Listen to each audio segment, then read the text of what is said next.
Did you know that I was actually going to learn German to do the intro in German this month? Why? Because Germany's now ventured into our top 3 listeners of countries. So, guten Tag. Guten Tag. Mein Name ist Cameron. Ich habe einen Hund. Are you serious? Was Yes. that actually German? It was. So that's the only here German I have know. been stressing, trying to learn a little bit of German, and Cam's already done the intro. Ich bin ein something to scream about. Welcome to Something to Scream About, episode 28. We don't, just keeps coming. It keeps coming, and we're loving every single second of it. These episodes are super enjoyable, and we have another action-packed episode today. Shout out to the people I met at Brightside that have been listening too. If you're listening to this, yes, yeah, meeting. It was nice to meet you listeners. last night, boys. Yeah, that's it. Because people are actually listening to this, and it's nice it's nice to know. It's nice to know we're not just speaking into the ether. Yeah, that's right. So today we have an exciting guest. We have Zakk from I'm going to butcher this. APATE. APATE? If that's not wrong, APATE. And if it's wrong, we're going to edit it out. We're going to ask Zakk very shortly how to pronounce his band name and more. Stay tuned. But first, a little bit. We're green for aliens. Because we're going green the today. Government's finally releasing UFOs. So we're honoring that with green today. Because I was a conspiracy theorist before, but apparently now everyone's like, oh yeah, of course aliens are real. It's a badge of honor to wear nicely. I'm not frustrated. You're frustrated. That's great. Do you have any housekeeping to share, Cam? Not really. We're still just working on music, guys. We're doing mixing, mastering, producing. I'm doing vocals all the freaking time. Yeah, we've been trying to we're just trying to nail down these vocals so that they sound hot diggity damn for the record and are super convincing. So we're trying to blend because we're blending so many different styles, we're really trying to, sometimes shouty, emotional yell screams don't work in section. Like they sound good in the section, but then the rapping comes after it and you're like, oh, it's weird going from that to that. So we're just trying to find a good blend of all the different types of screams to raps and blah, blah, blah. So and speaking of vocals, Zakk is the vocalist. So you're also doing vocals. So this might be a pretty vocal heavy episode for you vocalists out there. I'm actually keen. I'm really keen for this one. Yeah, I'm keen too because I'm just going to sit back and listen and pretend like I know what I'm talking about when I do speak. What even is the diaphragm? Yeah. So now you have to look away, Cam, because I'm looking, but I'm not reading. No, you're not allowed to. So there's a game that I've created or figured out from others doing it, where I want to suggest a few band names that exist out in the world, or a list of band names, and some of them are actually real names and some of them are not. And you are required to tell me whether you believe they are actually legit or not. I've heard some pretty bad ones. Man, the list. There was some really bad ones. Some actually properly naughty ones that I can't naughty say. Boy. Yeah, I'm just using naughty just to tone down and PG this show. There's some naughty ones that I couldn't repeat in a podcast, but these ones made it in. So the first one you might have already heard of is Hootie and the Blowfish. Yes. Is that true or false? Is that a real band? I've heard that before. Okay. Yes. Well, you're right. That is a real band. Super Happy Storytime Land. See, I feel like someone would take the piss and say that's real. Super Happy Storytime Land band. Yes, I'm going to say yes. That is true, yes. There is a band out there. I I was going to do a little bit of research into what. There's a band called Oakley Dokley, and they all dress up like Ned. No way, really? From The Simpsons, yeah. Ned Flanders. That's brilliant. See, yeah. Prepare for a reading education. Yeah, we need more of that. Next one, Dirty Clown Shoes. No. You don't think that's a real band? No, it's real, isn't it? No, it's fake. Yes. I'm so good. It's fake. You got, how many is that? 3 out of 3? 3 out of 3, baby. Zoo Animal Sex Offenders. See, that's real because it's so stupid. It's so stupid that it's real, isn't it? It's a deathcore band or something. It's real. Yep, there it is. It's real. It's real. Pigeons Playing Golf. No. No? That's not. It's true. It's not. But I'm nailing this. But there is one called Pigeons Playing Ping Pong. I don't know why. I don't know why. And a lot of band names such as ours have some sort of thought that it went into the branding. I think some people try to look at it as like a piss take and kind of think like, oh, it doesn't really matter what you called. I just read the next one. Gay witch abortion.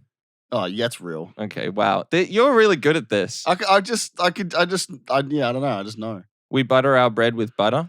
That's or I actually think that's real because I think I've heard that before on the Jared Dines show. Yep, it's real. Yeah. Who shot the sheep? That sounds like a real one, but I'm going to say it's fake. Well, okay, nice. I wrestled a bear once.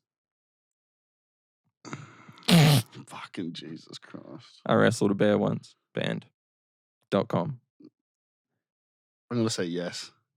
Yeah, that one's real too. Oh my God. I'm insane. How have you guessed I don't this? know. I'm just talented. Okay, well, I'm glad that. Well, I'm going to check the footage to see if you're actually looking at the answers.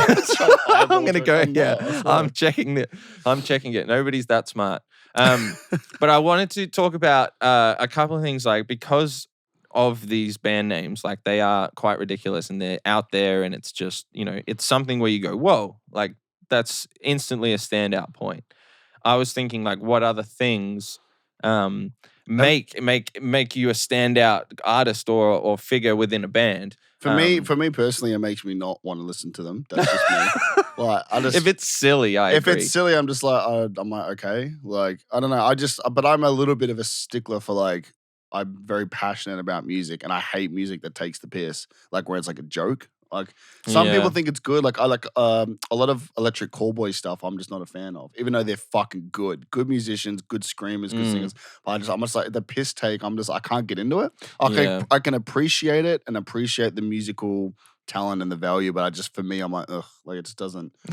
Yeah, it's not as authentically true to making music, but it is its own thing, I suppose. If someone says, "Hey, I'm playing band's playing this week, and do you want to come watch I Wrestled a Bear or something?" I'm like. No, I don't want to go watch I Wrestled a Bear. Because that sounds like... Oh but they could be really good. So, I mean, it's 50-50. Depends on who you're talking to. That's just my take on it, I guess. When I've come up with a brilliant idea. We should disguise a supergroup of really famous musicians and call it something ridiculous and see if people actually show up, because they just... If you make the worst branding possible... You're gonna, like you said, people aren't just they're not gonna want to go to the show. But realistically, there's some really good musicians behind the thing. But it goes into what we're talking about today with stage presence and the art of stage presence. And Zakk is a vocalist, and you're a very good front man. So you guys understand how important it is for someone to have stage presence. And I made a few notes of a couple of really iconic people. Slash from Guns N' Roses. Yeah. Obviously, haircut, the whole like the sunnies and the everything. Like it's this whole vibe and character on stage that he brings. Angus from AC/DC. I was just about to say him. Same thing. And then I had people like, David Bowie, Prince, Hendrix. They've all got these different characteristics, and even down to bringing an instrument on stage, which is like a double-necked guitar, which everyone starts talking about, or you have to think about what's your kind of notable or standing out feature.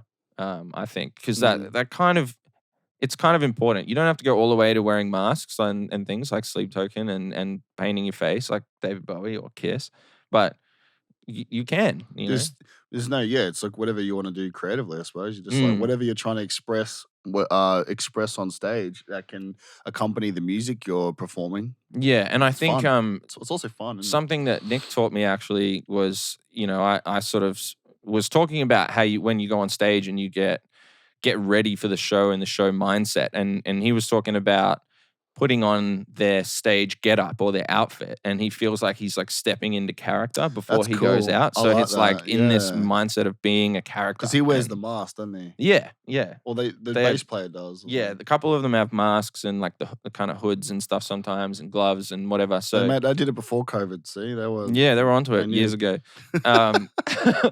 But yeah, so like those kinds of things, I think are just kind of quite crucial if you want to think about making it next level with your branding. Anyway, let's just dive straight in. I want to get Zakk on and I want to chat vocals and stage presence. So let's get him on. Something to scream about. All right, welcome, Zakk. Thanks so much for joining us, bro. Thanks for jumping on the show.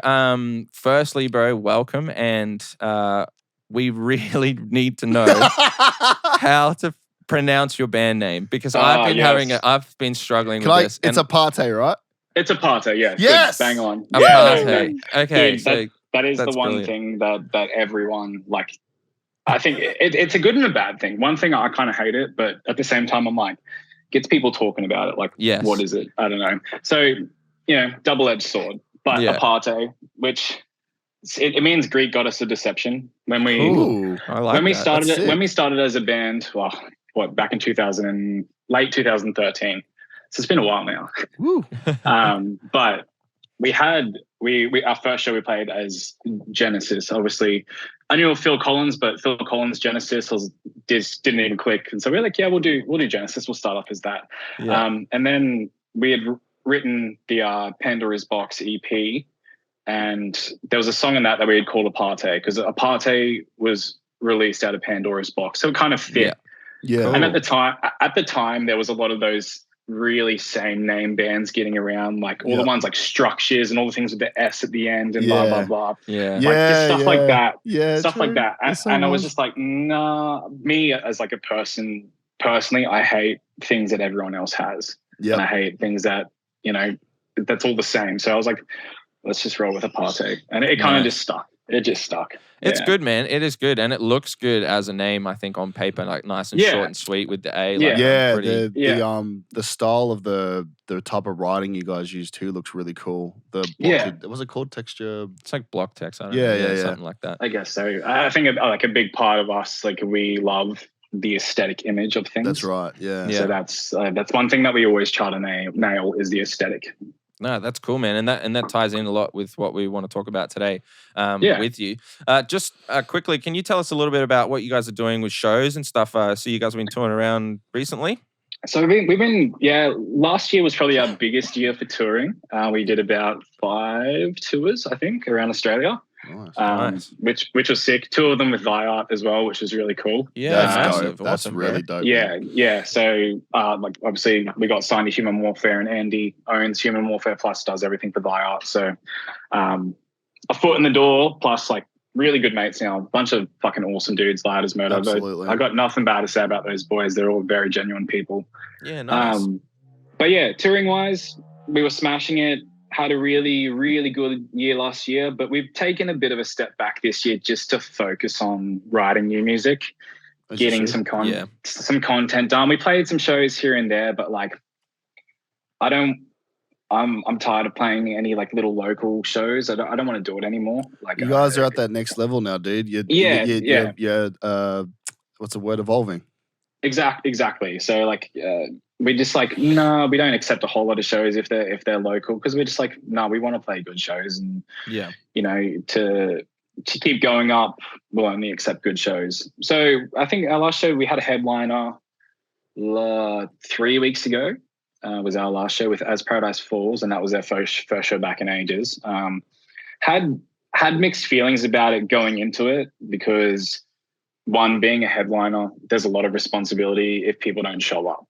And that always looks awkward as fuck on you. And I'm like, that's why I'm always like, ugh. Plus, playing at like 11 o'clock at night sucks too. I go to bed at like 8:30. Bro, same. So I'm like, earlier the better. But anyways, it ended up being our best-selling headline show yet. Oh, dope.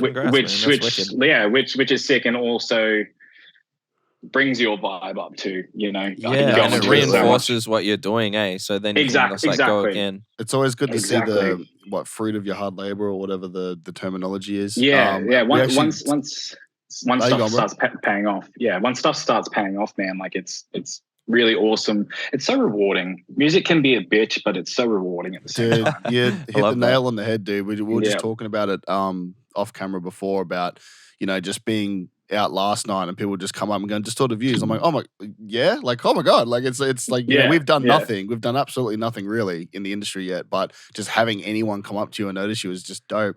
Talking of like your tours and stuff, obviously now that you're taking a break to focus on music, it's a good time to then reflect on what went well in tours and then how you can like go, okay, let's tackle the next body of music and take that into pushing it around. So like we're talking about stage presence today, and you're a vocalist, so that's obviously you're right at the front. That's my job. That's your job. That is you, and Cam here is doing vocals for us as well. So I like you guys will understand a whole lot of this and be able to sort of give lots in this conversation. I will just ask questions, and I value a little bit of my opinion sitting back on the drums, but you guys have a really important role up the front. So in terms of like what stage presence is, if you had to like describe it to somebody who's like just sort of starting to play live and they're kind of not sure how to act on stage, like what are we looking to try and do?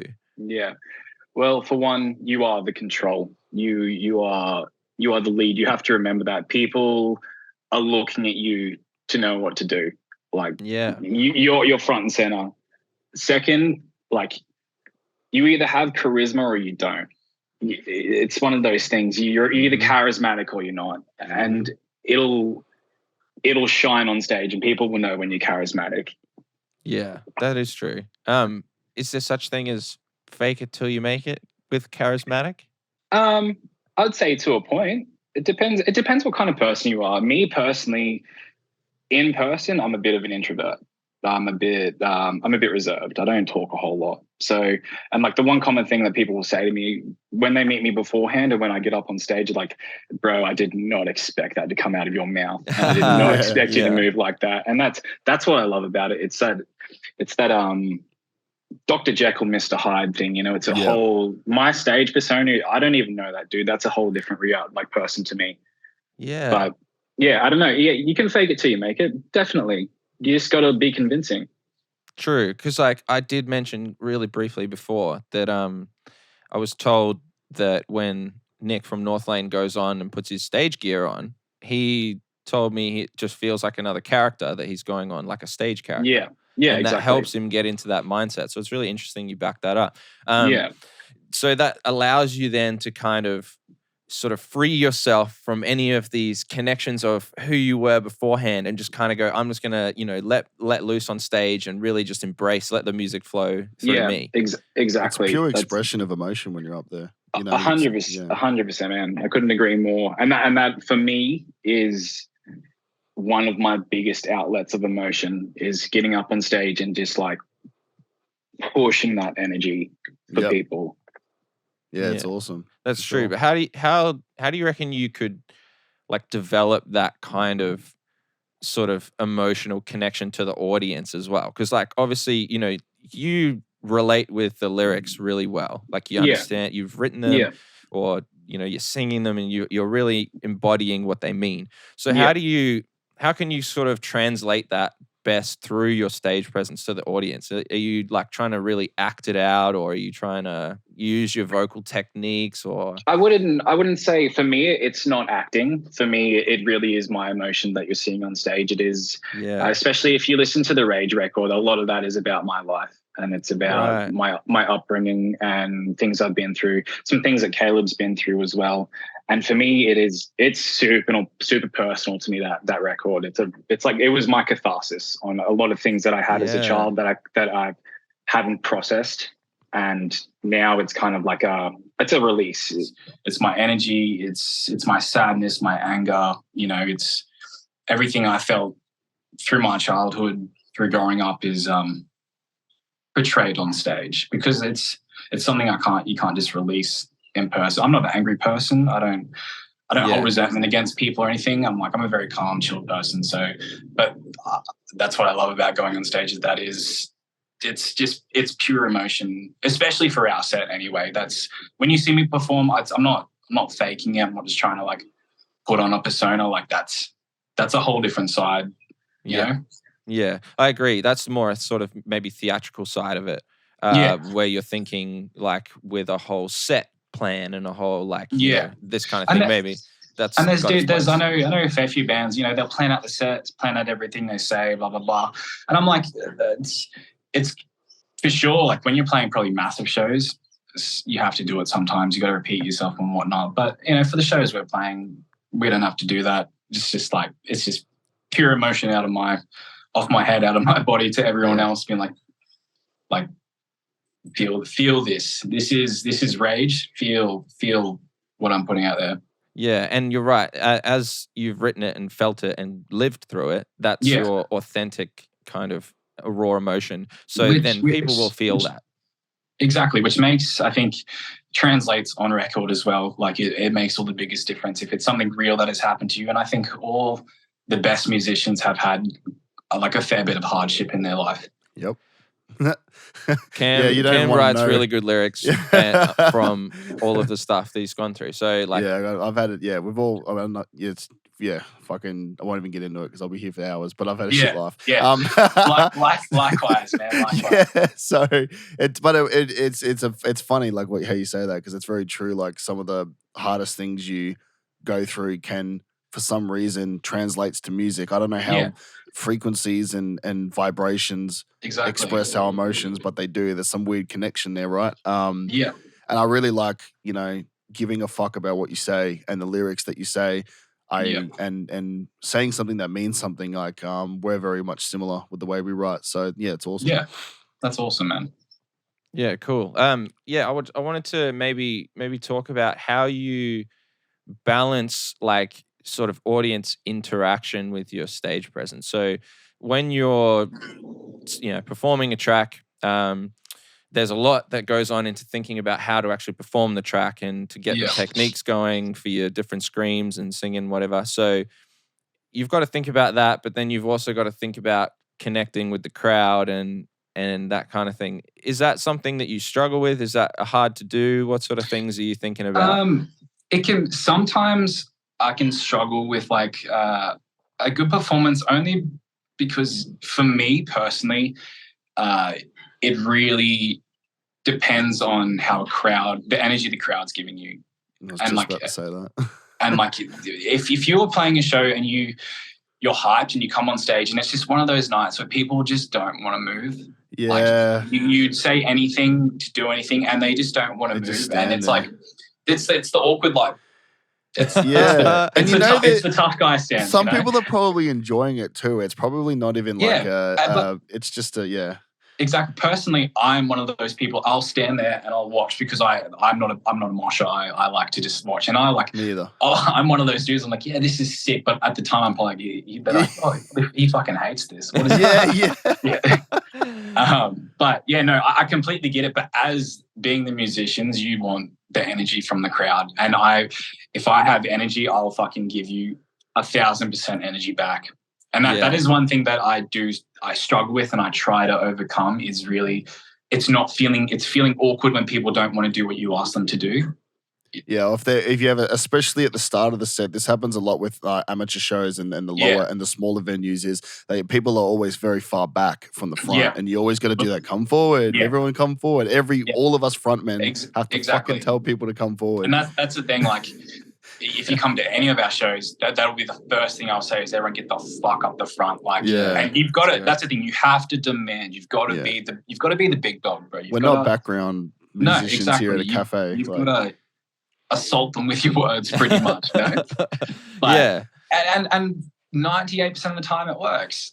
Yeah, it's also weird when you come on stage and you might be idling at 90 because you're just like ready to go, and then the crowd's just had a big break between the last band and you, and they're idling at 20. You know, and you're just like, it's just a bit like you got to sort of kind of find that happy medium of like hyping people up but not coming on too strong either. Exactly. You don't want to come off as an idiot, and that's like a big thing. I'm like, I don't want to come off as a jerk. Like, oh, this guy's, thinks he's all this, and I'm like, not really, man. I'm just like, I want you guys to like enjoy yourself because like if you enjoy yourself, I enjoy myself. I give you a better show. Everyone's happy, Yeah. But I think like our saving grace as well is probably our intro Full of Rage. It's something that makes you want to move. Like it's a very intense. It's short but intense, and it's like it sets the tone of like, okay, we're here not to fuck around. We're here to put on a show for you and to like bring the energy. Yeah, that is super important because the intro can set that up, eh? That's exactly great. And then you're coming on, match the energy. Yep. Hopefully the crowd matches it back within the first few seconds, and then it's on. That's like with our stuff. With we have a really, really long intro with like police sirens and radio sound effects and like news stories, and people are like, oh, today this happened in the news, and like going like doing vocal scratches and kind of, and then like we have these synths and dark atmospheric. Backing track stuff, just setting that tone.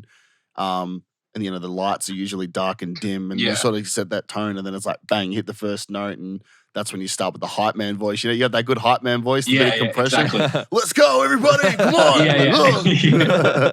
Exactly. And I think like also like another good indication is if people are moving for the first band, I think you're set. Like usually you're set. Like that's a headline the other day. Dude, the room was packed for the first band. I'm like, they brought my mood up so much because I'm like, all right, room's packed for the first band. Everyone wants to have some fun. This is going to be a good night. Yeah, cool. That's true. It does show you your intention of like going out there and having fun. Exactly. You mentioned before with like venue size and Cam, how you're saying like with the smaller shows and stuff, you've got a more intimate stage presence and connection with the audience. Like how do you balance the different sizes of the venues and trying to get the guy at the back to be just as amped as the front row that you can see and all this, What's the difference for you? I don't know, I think bigger venues are good because you get a lot of the normies, and the normies always move. Right. And the normies kind of get other people to move because you see people, it's sheep, bro. People like sheep. If one person starts, another person's going to start. Then you, as the vocalist, be like, yo, you motherfuckers are moving you off the back. Get the fuck up the front, do what they're doing.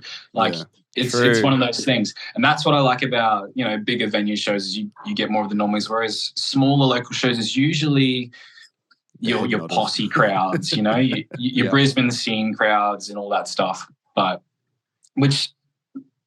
I love the Brisbane scene, but a lot of the people are the classic, the toughies, like stand and watch. But I don't know, it's one of those things. You can always just vibe what people want to do, and no matter how hard you push, sometimes. Actually, I'll give this out to a person, Bobak from Justice for the Damned. He is a good front man. He knows how to control a crowd, and every time I see a Justice show, the dude is such a good demanding vocalist. I have a lot of respect for Bobak for that because he's always got such a good presence. Yeah, cool. And then, but you say demanding, like what makes him stand out to you in that way? Like, because he's controlling, like he's asking for the things, be assertive, and has that kind of energy where people go, yep, I will. Exactly. He's one of those people. He has that energy where people are like, I'm going to listen to what this dude says. Like, like cool. Kind of similar to CJ from Biot as well. People, fully he does. Oh, he's good. People love CJ. And he would just talk shit on stage, bro. He's a funny dude. He's such a funny dude. He would just talk shit. And, but there's certain people that have an energy about them that people are attracted to, and they're just like, I will listen to you. I'll be your disciple. I'll follow you anywhere, bro. Like, tell me what to do. Yeah, that's right. They kind of have this signature sort of thing. There's definitely a difference between being assertive and being demanding, I would say as well, because we've seen a band that played was ages ago, but the guy was just like abusing the crowd, and he made it so fucking awkward. He was trying to do that thing where he was like trying to hype people up, but he was just swearing and yelling at people and calling them pussies for not like and the crowd was like, bro, like what the fuck? Why are you yelling at do me? Anything? Why? Like, and it just did not work, you know what I mean? It just comes off awkward then. Exactly that. It's like if you're like, oh, like get up the front, you pussies, and like you probably get people like, what the fuck is this dude doing? Like, just stop. That's sexist. Like, just like something else into that too, but it's probably slipped my mind now. If I remember it, I'll bring it up later. But I personally like though with small venues personally is I like eye contact with the crowd. I don't know if you do that, but I'll lock eyes with certain people, and if I notice somebody doing the stank face and like be like, like, you know, when we're doing some chugs or something, I'll be like, I'll lock eyes with them and I'll actually like point to them and like be like, yeah, bro, like, you know, and just sort of give them these little looks and stuff. And I just think that's dope. Like, well, handing the mic to someone if you know that if they've come to one of your shows before and you're like, oh, he knows the lyric, and you just give him the mic or something. That's always fun. Yeah. I want to get a cordless mic. Yeah. Eye contact for sure. Sometimes I'm like, stop staring at me. Like, please stop staring at me, because sometimes I can feel the eyes and then like sometimes I'll get in my head and I'm like, am I doing it right? Are people like judging the way what I'm doing right now? But you know, I saw you guys at Brightside, and I've voted for yous for was it Good Things? Oh, the Good Things, yeah. We I gave you the bottle cap or whatever it was that you had the chuck in there. That was the first time I saw you guys. And I was just randomly like going out for a beer because I felt like getting out of the house, and then you guys were playing, and then I was like, dude, these dudes are sick. I was just like head banging at the back, man. Like, wasn't doing the dad cameras, stand. I was at the back judging him. No, it was good, man. You guys won that, didn't you? Yeah, we did actually. Through a lot of trials and tribulation, but yeah, we won. Well, that other band after yous had the most terrible misfortunate backing track fails and all that, and that was still really good, but they just unfortunately they had like it their took bass about signal 40-50 minutes for them to even start, and then their bass just completely the signal of the bass just turned off, and then their backing track and their pianos and stuff, and they wasn't playing, and I feel bad for them. I was like, very unfortunate. You know, do you have any technical glitch stories of times where you've had to Did you guys use a lot of backing tracks or no? I can't remember. We run like samples and shit through backing tracks, and that's about it. Otherwise, not too much. No. Wow, cool. We're all pretty like, what you hear live is what you get. Besides the samples, what you hear live is what you get, really. Yeah, which is absolutely. But technical. We always have technical difficulties, and then it's as a vocalist, obviously you have to try and not make it obvious that you're having technical difficulties, and then just which sometimes can be awkward depending on what fucks up, because like if something massive fucks up and then you're like, oh, like do we start again? The worst is when you have like, if you don't have a dual guitarist and you only have one guitar playing, which we had for a while, and then I remember the dude's guitar amp just stopped. Like just turned on. I don't know if he stood on his jack or something and it came out or something, but so it just went from like the whole sound, bass, guitars, drums, everything, to just drums and bass and vocals. And there was no guitar. And it was like the bass could drop out and it won't be too big of a difference. Like, you know, you just lose that low end. But like the guitar just stopped, and I was just like, we just kept playing. on our very first tour, I think we toured with Underminer, and we were in Adelaide and we were playing with Gloom in the corner, Underminer, and a couple other bands. But anyway, we went to play the show. Gloom got on, ready to play their set, and their power amp blew up and caught on fire. Oh my God. So that completely ruined that show. But then the venue manager was like, oh, we've got a beer garden outside. So we were all pretty bummed. We're like, oh, the show's ruined. And he's like, no, we've got a beer garden outside. Do you want to just play there?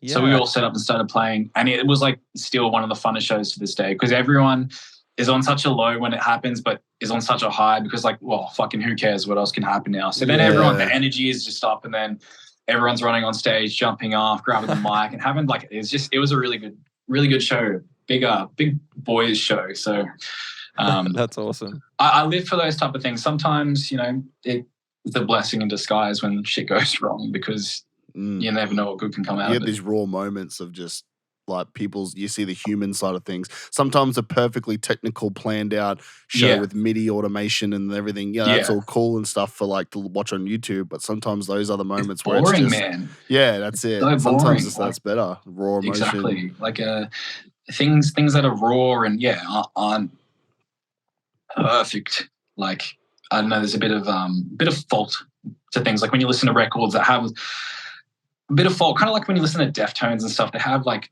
it's not neat. It's just a little bit, it's a little bit not neat. And you're like, but it just adds that flavor. That's why I like Tala, like Justin from Tala, because he doesn't do any auto-tune on his voice. He leaves the breath in between his screams, and, you know, he just has those human sounds in there, and it just sounds like a dude losing his mind on the track, and it's just but in pitch and in key, and it's still musical.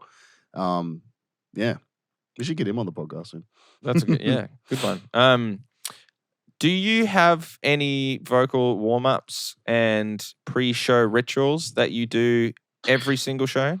Yes, every single show, no matter what, I will warm up. I tell you, do Melissa Cross and I'm Screaming. Yep. I have for the last fucking 12 years.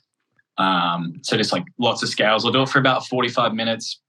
Drink some tea, honey and lemon, just to warm the throat. I was looking at getting one of those vocal humidifiers. Those like Vicks ones, so you strap it to your mouth, then you do your warm-ups as it humidifies your voice. So I could use that because I'm always I got that deviated septum crap, sleep apnea, all my nose passageways crap, and it just every time I try to like send stuff into my head voice for those like higher screams, it's always it's always driving me nuts. Yeah, for sure, man. That's what I'm gonna get onto it because like Jacob from Thornhill uses it. A couple of dudes we just toured with, Aviana and Cabal, they use it. Speak of Cabal, but but yeah, no, it's probably, I would say it'd be a bit of a game changer. I haven't used one yet, but everyone highly rates it. Do you do any throat singing when you warm up? Because I do a lot of throat singing. That helps my false chords warm up. So I mean, like perfect. Yeah. Okay. No, not really, actually. Because you're doing false chord screens by false chord, all false chord, no fries or anything. Just I don't know if you can. Obviously, you see me live. I have a very loud voice. Loud and powerful. And very powerful. But you got nice, like your highs for false chord don't sound demonic, which I won't get into it now because a big thing with when I started to do vocals, a big thing I wanted, because I get so sick of people just saying, it's just noise, I don't understand what you're saying, blah, blah, blah, blah, blah. I wanted people to understand what I'm saying. So that is, I'm really trying to articulate how things are said or what you hear. That is like, that's always been a big thing to me. I want people to know what I'm saying. Like, especially in hardcore, deathcore, metalcore, like in the heavier genres, people I think have gotten way too used to hearing, and it's just like they don't care. Like, what are the lyrics, bro? Like, what are you actually saying? If you're not talking about something I care about. Like, and personally, I don't listen to stuff where I don't know what they're saying and it's just noise. That's like deathcore and stuff. Not a massive fan of, because it's I can respect it and the talent it takes to do it and the vocal training it takes to do certain things. But personally, I would never do it or go to listen to it. It's just not for me. Like and it's too fast for me. I love groovy music. I love things that make you want to groove. Move and jump, man, and headbang and feel. And absolutely, man. Same page for sure. Yeah, that's dope, man. In terms of like before you go on stage as well, are you thinking, like you said, you're trying to go into this like stage persona type thing? How are you balancing like your nerves with shows and then getting confidence and that kind of thing? What's that like? I still get nervous to this day, all the time. My biggest thing is like, fuck, I hope my voice works. That's always like I'm always, because sometimes it doesn't, huh? Sometimes it doesn't, and I'm one of those people like I try to do it as best I possibly can, and to the record. Like I try to pay homage to the record, do the exact vocal line, how it should sound and stuff. So I'm very, very critical on myself, which is sometimes a bad thing. But I'm like, I want to put the best performance. I want people to be like, damn, this dude can use his voice. Like, shit like that. But I'll always get nervous before I go on stage until the first word comes out of my mouth and I'm like, it's go time. Like I know it's working. Like the nerve's literally gone. Like it sends tingles down my spine every time we start playing our first at that intro. I get tingles. I'm like, fuck yeah, this is why I do this. Like I love this shit. It's so true, man. I was literally going to say the exact same thing. I was going to say I get nervous. I get a little bit in my own head about like, because I try to go false chord and fry in the same set. Because my fries, I can get head voicey high and my false chords, I can get really low. So I like to have that context. But my fries are really inconsistent. I'm still trying to train them to be, to be able to hit like loud fries because I hate that whisper screaming shit. Man. And there's a lot of dudes that do the whisper screaming, and there's a lot of like some mates of mine who, you hear on record and it sounds really powerful, but live it's not as powerful as it's actually quite quiet.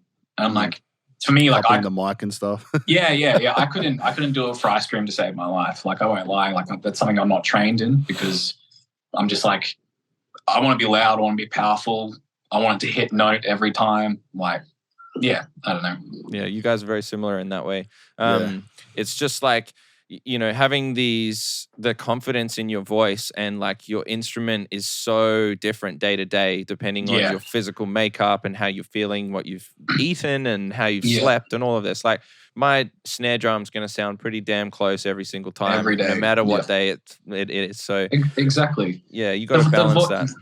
The voice, it's a muscle, man. Like if you go to gym every goddamn day and you do bicep curls, you're going to break it. Like it's, you've got to respect the voice. And that's why I'll get off. The worst thing for a vocalist is getting off stage, being the merch guy and having to talk your ass off. Yeah, bro. True. That's the worst thing for vocal cords, like ever. That's so true because you're straining to speak over probably another band that's playing. Exactly. I feel more tired after a night of being on merch than I do actually being a vocalist on stage because I can't keep up with the talking. You pretty much got to just do hand gestures and wear a sign that says I'm on vocal rest or something because... literally. So I'll try not to talk as much as I can after we play shows and stuff like that. But it's a bit hard because you're on a high after you play a show, you know, especially if you had a good show. You're so buzzed, man. It's just like, wicked. And are you guys using in-ears? No. We never have. Wait, that's interesting. So you're out. So this is what I was thinking. That's cool, man. Having a connection with the crowd relies on like having the feedback of the noise and stuff. Sorry, Exactly. how do you hear yourself? Front of house, PA. It's your front of no what is it called? PA fallback. I try fallback. That's the word. To go as loud as possible on the fallback, but I can feel it. I can feel how everything is done exactly, so I know. Yeah, especially with screaming, like I can just feel. I know how loud it'll be, the pitch it is. I can just feel it every time. So I'm like, I know that's awesome, man. Even if I can't hear myself, I'm like, I know what's working. I've done this a million times. I know how to hit it exact. And that's the thing. Like I'm trying to get into singing now, like clean singing. Yeah. So we got a couple of new tracks that are almost done. I got a bit of clean singing on that. Beautiful, awesome. But that's very new territory for me, and that's also something that like scares me as well live because like it's really hard to fucking hear yourself, and that is something where I'm like, oh, in-ears would be perfect for that. But as like me personally, it's bad, but I don't even wear earplugs live like I should. Oh my god! Wow, loud. But I don't feel connected if I can't hear everything going on. If it's not there, like I don't feel connected. It makes me feel off. And that was my question it's like that's that connection, having that being in the room, so to speak. Like when I've got my in-ears in, I feel like I'm in a different room. I'm in my own head. And I'm like just got the click or whatever or something. Yeah. So to have the audience connection, and if you're throwing it over to them to sing a vocal and you're just like, did they sing it? Like I can't actually hear what happened there. Exactly, man. But no, that's why I'm like I don't wear earplugs. I'm like, I want to feel this. Your timing is so good.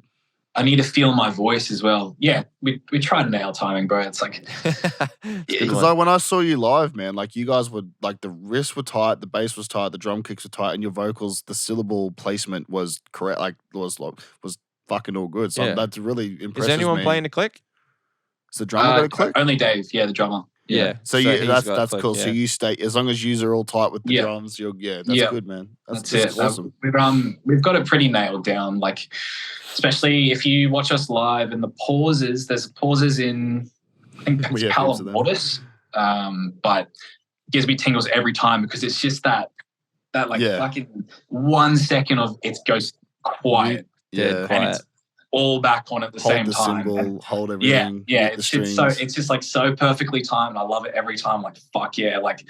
And then the boys will look at each other on stage like that was nice. Yeah, that was a good little ride cymbal to get back in. Ding. Yeah, yeah, because that kind of thing when you guys are interacting together, like that's also a big part of being on stage. Like say you might turn around and go and put your feet up on the kick drum and you interact with the drummer and like that kind of thing. Do you guys do a lot of that? And how effective is that? it's mainly me. I'll go over and I'll like probably antagonize the boys or do something stupid, give them a kiss or some shit. Caleb every single time, because Caleb, like, a lot of credit to Caleb. He's got a very good stage presence. He's fucking goes nuts on guitar. But also for Palamortis, every single goddamn time he will kick me. He does this back kick every time because he always gets super hyped for that song. But he fucking kicks me every time. And I'm like, bro, you keep kicking me, I'm going to come punch you. So last show, nonetheless, what does he do? He kicks me. I came and punched him. Yeah, that's good, because that kind of like connection on stage helps your playing, and it also helps the whole like vibe of the whole set. People see you guys having fun.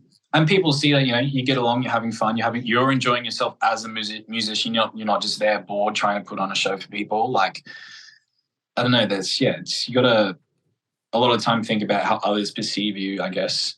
And that's wicked, bro. Well, we'll sort of maybe wrap this up with sort of one more thing. I just wanted to maybe start asking a few of our guests a similar question and kind of dive into it as to why. The question is, if you could sit down with another vocalist in your genre or in your area of expertise, who would it be and why? And what sort of things would you be looking to learn off them? That is a good question. Well, personally for me, my two vocal inspirations are Adrian from Northlane and Ben Keller from Villains. He was the original vocalist for Villains for the 10 Code album. Yeah, right. Awesome. So you get Adrian's lows and Ben Keller's like yells, I guess. And that was like what I tried to encapsulate as a vocalist. But that's a really hard question to ask. I don't know, because there's so many people I'd love to. Well, that's it. It's like, it's more something just like knee-jerk reaction. Like, what are you sort of thinking, like off the top of your head? Which those two are brilliant, examples, because it's like you're saying, I'd like to look and learn about, his low screams, or, I'd spend a day because they have really good, well, let's say stage presence, for example, and I want to just pick their brain on this topic. So I just thought it'd be cool and interesting to see like why, like who you find inspiring and who you'd want to sit down with and learn from, because like we're always looking to learn from people and share other people's ways into learning things. So. You find that the some of the best vocalists in the world too don't even know what they're doing. I've found like going back to that, just expressing themselves and just that I go, as long as I do it and it doesn't hurt and I don't, that's what most people say. Which I think it's actually kind of me. I'm self-taught. I've never had vocal lessons before. Everything. Dude, the first time I tried to scream, it was from watching this video of this dude. Like, I was trying to learn to yell, and I was like, this dude was like, pretend you're sitting on the toilet and you're really constipated, and you're like, why can't I shit? And like, and then I was like, damn, all right. Or like if your mate's about to get hit by a car and you yell out like, stop. And I was like, but I don't know. It's one of those things that, I've never had any traditional training, and it's just, it's exactly like, this doesn't hurt. I know what's working. I know what doesn't work. And then it's go off that, find your rhythm, find your voice. A lot of people don't know their voice. They try to emulate other people's voices, and it's one of the first things you learn. It's like, you just be yourself. Your voice box is different. The muscles are different. Exactly. Where your register is, where you're speaking. Like, I'm a bass baritone when I speak. But when I try to do like Adrian, for example, I tried to imitate him for years because he just has, in my opinion, some of the best screams I've ever heard. 100%. Whether they're safe or not, I don't know. Apparently he hurt himself. I don't know if that's true or not. But just that. The sheer head voicey, high pitched, emotional Ollie Sykes, Adrian type yells. Just like, that's what I always wanted to do. And I just can't get them for the life. I mean, I can kind of do them, but so unlike you said, just finding your voice and what works for you, which is what we've actually been doing the past few months for our band. And like these couple of new tracks we've got as well. It's I'm doing a different voice again. It's like my yells, but it's very much very pitched scream. So I'm trying to nail that Chester Bennington, Ollie Sykes, Sam Carter Hell yeah, yell pitch scream. You got the note in there, like the sung compressed note, and then you can either use the vocal break and kind of bounce around on that. Yeah, exactly. But I've been able to nail the notes pretty much every single time, which is sick. And it's very it's a lot of work. It's a lot of push. It's the hardest vocal I've ever had to do, but we're pretty happy with it. I'm keen for these new tracks to come out for people to see them. Yeah, awesome. Yeah, man. We're definitely keen to. Is there anything you want to plug? Yeah. As well? Is there anything you want to plug currently for yourself or for the band? Well, the only show we have coming up I can't announce, but it will be at the Princess Theatre in October. So awesome. That's also a bucket list venue to play as well. Yeah, that's dude. Awesome. I was going to say that's pretty good. With an American band, so it should be a good time. But other than that, man, we've got nothing booked right now. Just focusing on getting shit for people to see, really. Getting music videos done, getting these singles done, just focusing on new music and having a back catalog. Ben? It's because Ben tends to do like Third Eye Visuals. He tends to do everyone's music videos nowadays. We did Under My Skin video through Ben, if you haven't seen that one. No, I haven't. I want to check it out. Definitely check it out. We did that one through Ben, and it turned out sick. We're really happy with that one. Ben's but dope, we're actually using our mate, I forgot his last name, but his first name's Aaron. On Instagram, he's called Aaron's World. But he's a good mate of ours, and he has cool visuals. So we're gonna try our aesthetic with him. Heck awesome. Yeah, man. Yeah.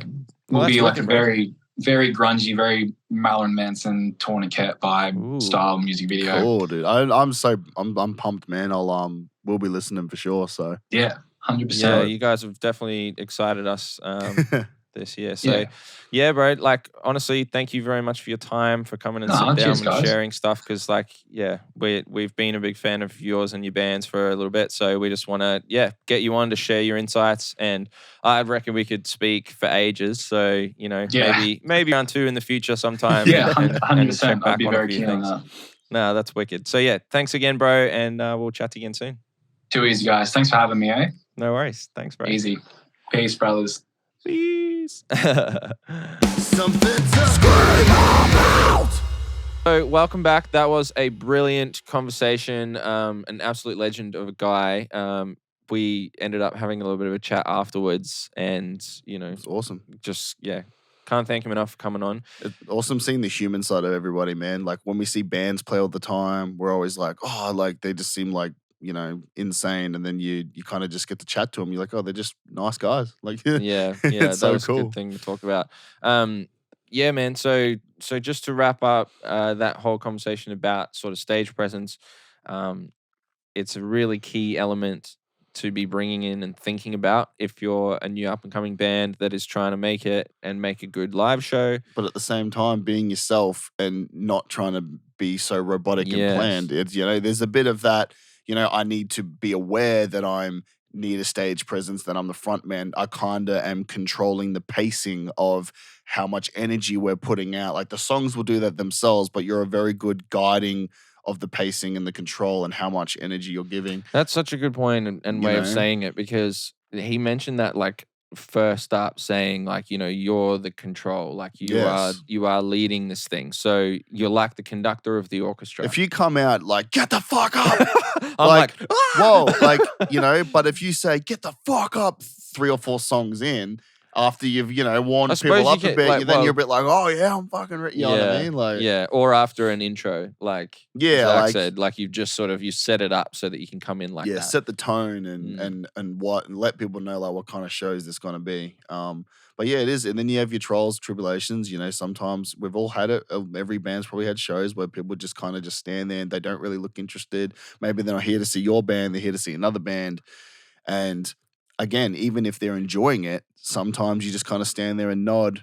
And in their head, they're probably like, this is awesome. But they're not verbal, they're like actual. Body language. Yeah, body language is kind of just like standing there. And it is awkward. It's awkward trying to hype people up that are just standing there. I get to hide behind some cymbals and just pretend like I'm not there. Just do my thing. But you're like, I'm just right here, guys. Yeah. Like, look, I'm looking at you. But yeah, no, awesome conversation. And another legendary podcast for the books. These ones are getting good, man. We're getting some solid gems in these episodes. It's awesome just seeing the human side of people and chatting and putting experiences together and seeing something that, from small bands to big bands to touring bands to all the people behind the scenes and yeah, everything. people behind the scenes. It's like we're all in this, man. It's dope.